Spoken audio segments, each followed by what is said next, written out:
Chad, thanks for your time.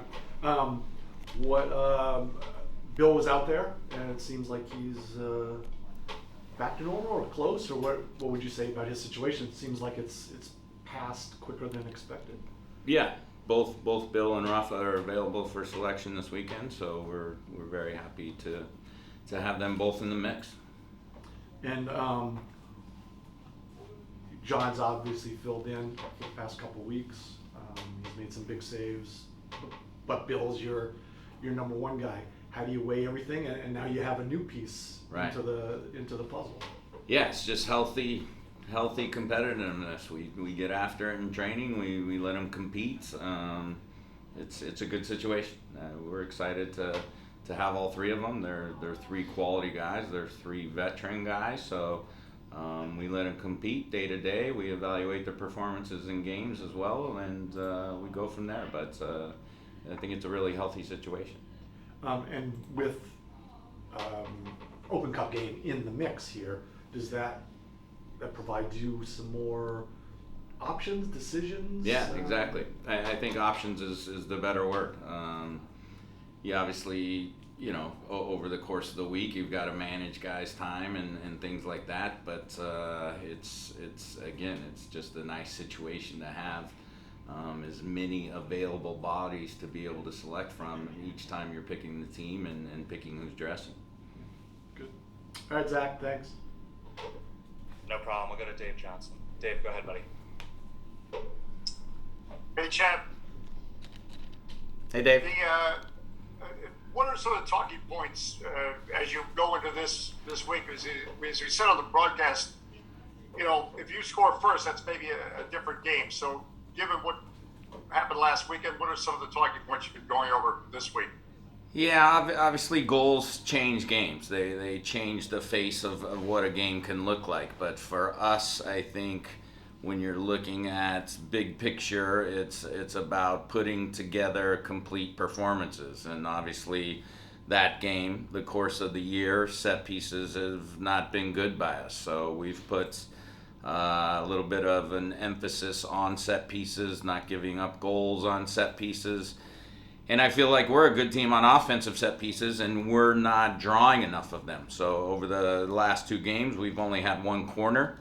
So we obviously need to get behind teams more. We need to put a little more pressure on teams and get ourselves some more set pieces. And obviously, the more set pieces you have, the higher your percentages go up to score goals. But overall, I was really positive overall just in terms of the performance last week.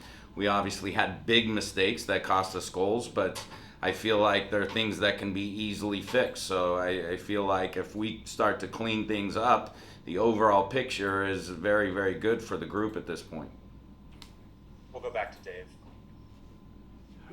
And Chad, you were talking about, I've watched you guys in practice and you work so hard on these set pieces and, different creative ways. Why is this team so good on set pieces? Is it the amount of time you put into it, the options you have on it? What are your thoughts on that?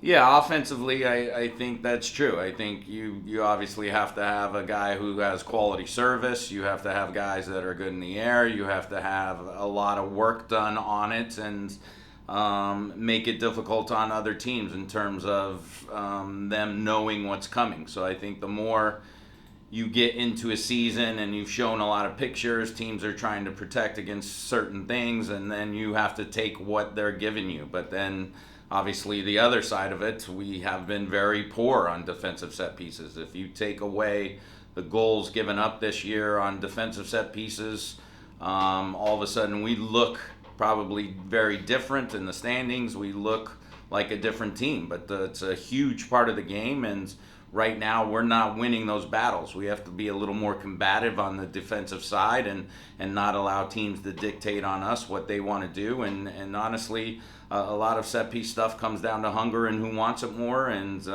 hopefully we can do a better job of that moving forward. We'll go back to Dave.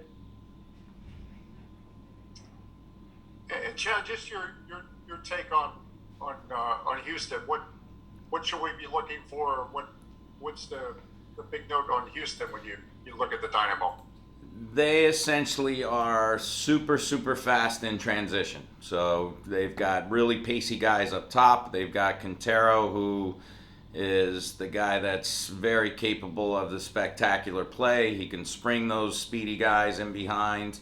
They can finish off plays, but I think we really have to keep them contained in transition. If they can face you and get out in space and run against you, it spells trouble for your team. So we need to be good with the ball, not give it away carelessly. Anytime there are transition moments, we need to be tight against them, not let them face the field, make their front guys play with their back to the field and try and suffocate them a little bit and play in their end. If we can get pressure on the ball immediately, then I feel like that bodes well for us. But obviously at times they're going to get away from us, and then we need to be able to drop off and contain and keep them in front of us and not let them execute the things they want to. Dave, go ahead. You have a follow-up? I just wanted your take, Chad, on obviously we've been successful at getting young players integrated into the team, and we just keep seeing it with Jackson Hopkins or a draft pick like Jeff Hall. Does it ever, as you've been around this game a long time, you see how young these guys are, yet the moment's not too big for them?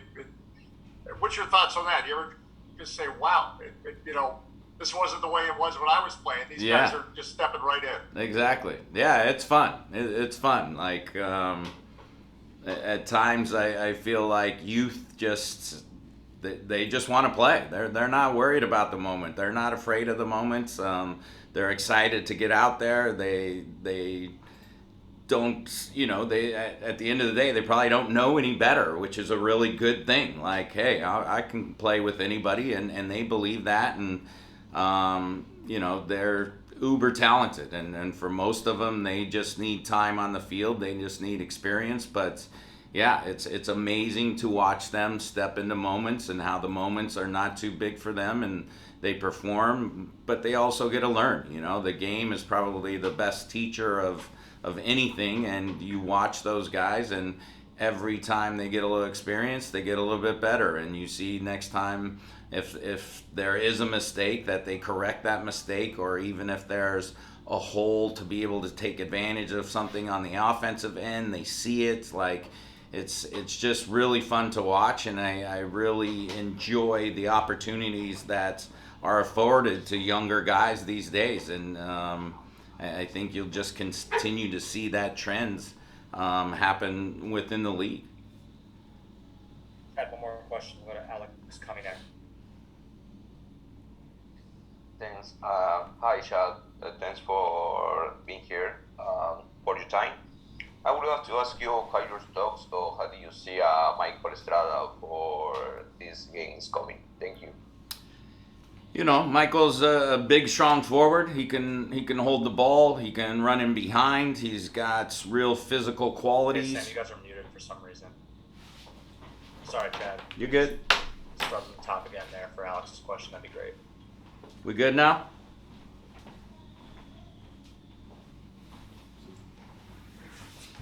We got you. Go ahead, Chad. Okay.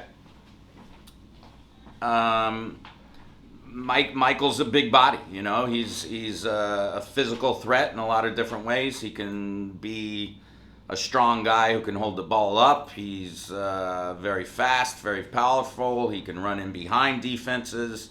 He can get on the end of crosses. He's got a great shot. He's got really soft feet. I think the biggest thing for us is making sure he's connected to the group, understanding exactly what his role is, both on the defensive side and the offensive side. But he's obviously a weapon. He can score goals, and we look forward to him doing that in the coming weeks.